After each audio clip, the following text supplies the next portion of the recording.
This is mostly based around researching the craft's navigation system. The navigation in every craft is the same. That's interesting to me.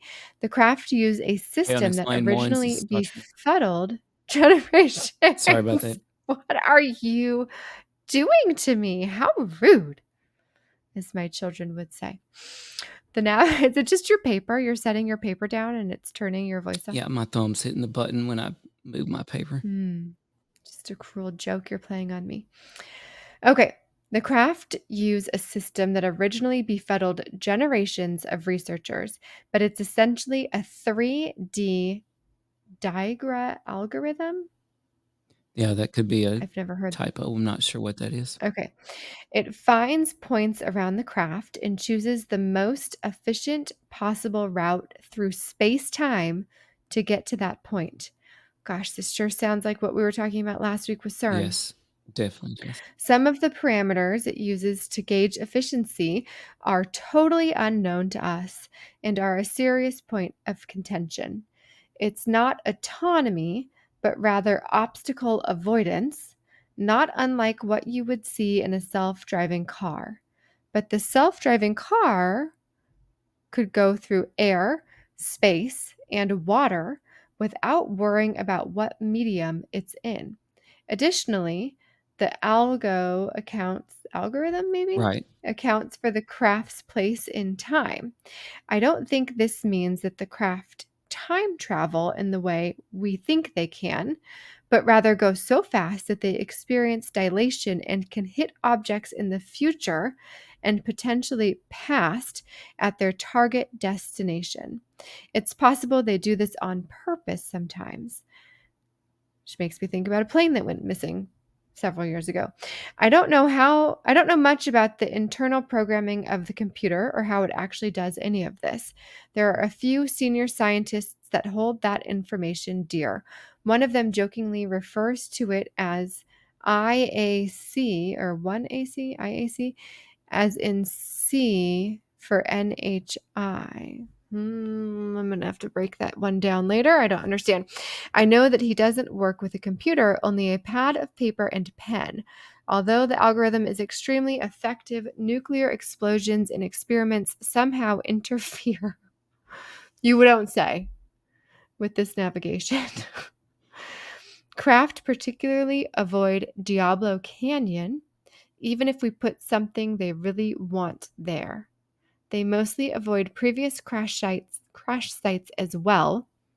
More on crashes later. This is a pretty mind-blowing, and I What? wasn't expecting the computer science chapter, as it were, to be so mind-blowing, but there's really a lot to be unpacked here. Diablo Canyon, CJ, you're familiar with that, aren't you?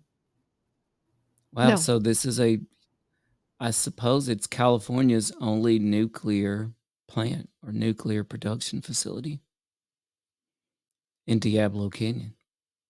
So apparently it's huge. And so that's what he's talking about here. And this is another major Kevin Knuth shout out here, because we talk about this notion of trans medium capability, particularly water. They usually avoid detection by going underwater, the whistleblower says. This is really mind blowing, because one of the things Kevin Knuth pointed out to us the last time he was on is that UAPX, organization he's a part of, briefed several three-letter organizations plus Arrow, and every organization asked UAPX, what are your capabilities for detecting UAPs underwater? This is clearly a connection here. Not only that, but Kevin Yeah. Knuth's colleague in UAPX has patented and is actively building a handheld nuclear reactor to lure UAPs. So, Crazy. yeah, I'm not saying this is Kevin Knuth like CJ is, I but was just still, looking I'm just looking at Diablo Canyon and it's really not that far from where I went to college. this could explain a few things. Uh-huh. Christian Morales says nuke. That's like Fugle saying, let's nuke the mesa. Terrible idea. I don't know, maybe. I think some people are asking him to do that. He also talks about this catastrophic incident. Well, do you have any ideas what this could mean, CJ? Catastrophic incident? Catastrophic incident like one of our space shuttles exploding? Oh, you know what? That's a good theory for sure. And we know that a space shuttle exploding had a direct influence, well, according to Diana Pasilka, on Tim Taylor and his path in life. That actually would explain a lot, you know it? Yeah. That would go beyond, well, his friend and colleague lost their life on the space shuttle.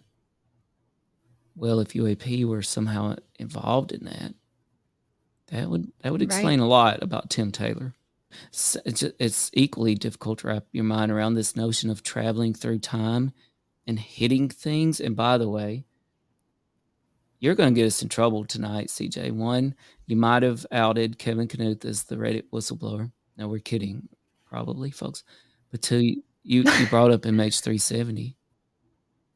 And by the Yeah. way, you brought it up in a way I've never heard it brought up, but that's a great point that we could be talking about craft moving through time into the future or the past and hitting objects, maybe even on purpose.